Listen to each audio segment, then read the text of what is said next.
Pengurusan lanskap. Pengurusan kawasan lanskap bermaksud aktiviti penyelenggaraan yang dilakukan berdasarkan kepada perspektif pembangunan mampan dan memastikan kawasan lanskap dapat dikekalkan dari sudut fungsi dan nilai estetik kawasan itu sendiri dan seterusnya menyumbang kepada keharmonian sosial, ekonomi dan persekitaran. Mengenal pasti kerosakan pada lanskap kejur. Kerosakan pada lanskap kejur boleh dikenal pasti dengan memantau keadaan serta fungsi lanskap kejur yang terdapat di kawasan lanskap secara berkala.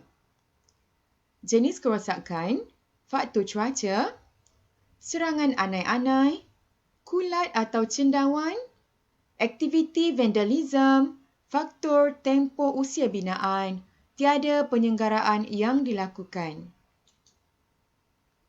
Proses mengenal pasti kerosakan. Yang pertama, melakukan pemeriksaan dan pengujian terhadap elemen lanskap kejur dari segi ketahanan dan kekukuhan.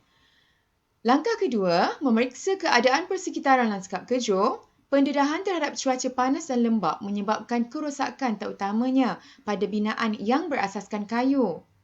Langkah ketiga, mengenal pasti jenis kerosakan dari aspek kualiti visual iaitu nilai estetika lanskap kejur seperti keadaan cat pada binaan yang sudah mula pudar dan menggelupas pada dinding. Langkah keempat, menentukan jenis kerosakan pada elemen lanskap kejur agar dapat mengenal pasti aktiviti penyelenggaraan yang bersesuaian. Prosedur kerja pembersihan perlu dilakukan secara rutin untuk keselesaan pengguna dan meningkatkan kualiti visual di kawasan lanskap. Segala kekotoran seperti sampah sarap, plastik, kertas, rumpai, dahan-dahan kayu yang gugur atau patah yang terdapat di kawasan lanskap kejur perlu dibersihkan, disapu, diangkat atau dibuang mengikut kekerapan yang ditetapkan di dalam jadual penyelenggaraan. Aktiviti mengelap seperti mengelap permukaan tempat duduk, debu atau kotoran yang melekat seperti minyak dan tumpahan makanan ke atas elemen lanskap kejur dapat memastikan pengguna dapat menggunakan elemen-elemen tersebut pada bila-bila masa yang diperlukan.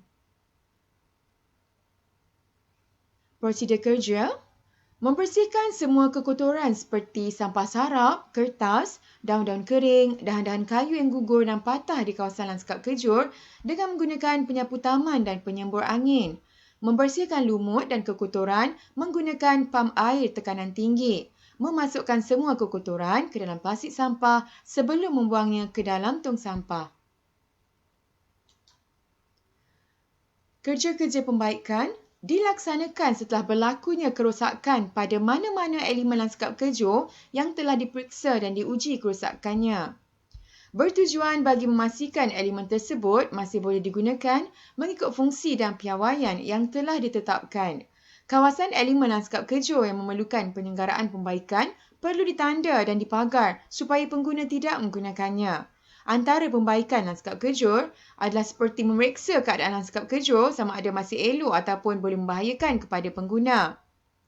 Menguji kerosakan lanskap kejur sama ada perlu dihapuskan atau dibaiki. Mengecat dan mengilat semula elemen cat yang terhakis atau pudar.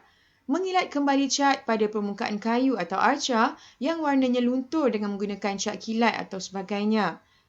Melepas semula elemen berasaskan simen yang retak atau pecah.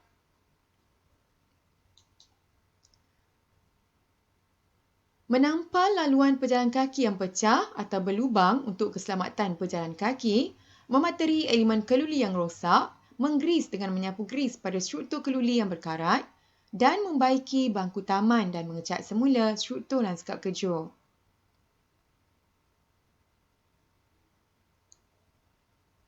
Gambar rajah menunjukkan penggantian kerusi taman yang rosak dan melepas semula struktur lanskap kejur yang rosak untuk menaik taraf.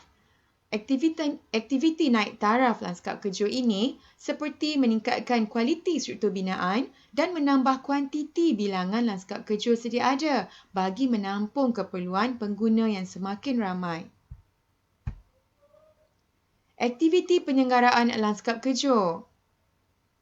Membersihkan kekotoran seperti sampah sarap, plastik, kertas, daun-daun kering dan dahan kayu yang gugur atau patah yang terdapat di kawasan lanskap kerja dengan menggunakan penyapu taman atau mesin penyembur angin. Kemudian, memasukkan sampah yang telah dibersihkan ke dalam plastik sampah sebelum dibuang ke dalam tong sampah. Membaik pulih struktur lanskap kejur yang pudar. Langkah pertama, mengikis semula elemen lanskap kejur sebelum dicat semula. Kemudian, mengecat elemen lanskap dengan sekata sehingga siap. Dan membersihkan semula kawasan kerja selepas selesai amali.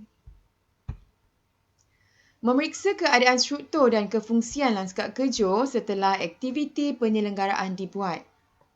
Aktiviti penyelenggaraan yang telah dilaksanakan mesti diperiksa dan dianalisis mengikut sistem inventory. Tahap keadaan keseluruhan elemen lanskap kejur yang telah diselenggara dinilai berdasarkan kriteria-kriteria berikut, iaitu kebolehfungsian, keselamatan, kebolehsenggaraan dan kelestarian. Pemeriksaan struktur. Kaedah pemeriksaan yang dilakukan adalah berdasarkan kepada pemeriksaan fizikal dan juga pemeriksaan terhadap fungsi elektrik dan mekanikal. Pemeriksaan fizikal mengenal pasti struktur binaan yang telah diselenggara adalah seperti menepati kehendak dan keperluan pengguna, menilai struktur binaan selamat dan sedia diguna semula oleh pengunjung taman, dan memastikan kerja-kerja pemasangan dilaksanakan mengikut standard operasi yang betul. Pemeriksaan fungsi elektrik dan mekanikal. Mengenal pasti setiap komponen elektrik seperti lampu atau pam air berfungsi. Memastikan alatan elektrik dipasang dengan betul. Mencadangkan teknik alternatif yang lebih efisien pada lanskap kejur yang telah diselenggara. Penyelenggaraan dan pengurusan lanskap kejur secara rutin dan berkala mampu menjamin kualiti taman dan keselamatan pengguna. Walau bagaimanapun, terdapat teknik alternatif yang boleh dilakukan dalam aktiviti menyelenggara lanskap yang lebih efisien dari segi masa, kos, tenaga, keselamatan dan kualiti. Contoh teknik alternatif mengecat adalah teknik mengecat secara semburan. Mengecat secara semburan mempunyai kelebihan iaitu menjimatkan masa dan mudah dilakukan berbanding menggunakan berus cat. Walau bagaimanapun, kos mengecat secara semburan ini agak mahal kerana cat khas diperlukan untuk tujuan ini. Teknik mengecat secara semburan. Langkah pertama, pastikan permukaan yang akan disembur cat bersih daripada sebarang habur atau kotoran. Pastikan tangki alatan penyembur cat yang digunakan bebas dari sebarang kotoran.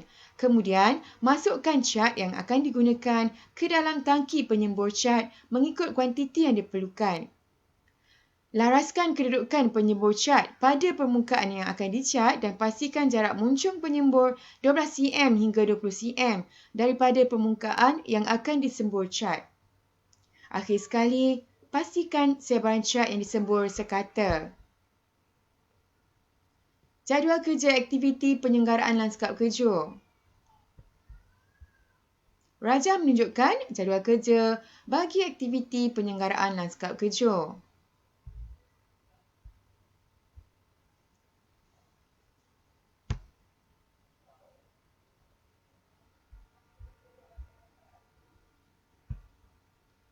Sekian, terima kasih. Assalamualaikum. Selamat belajar.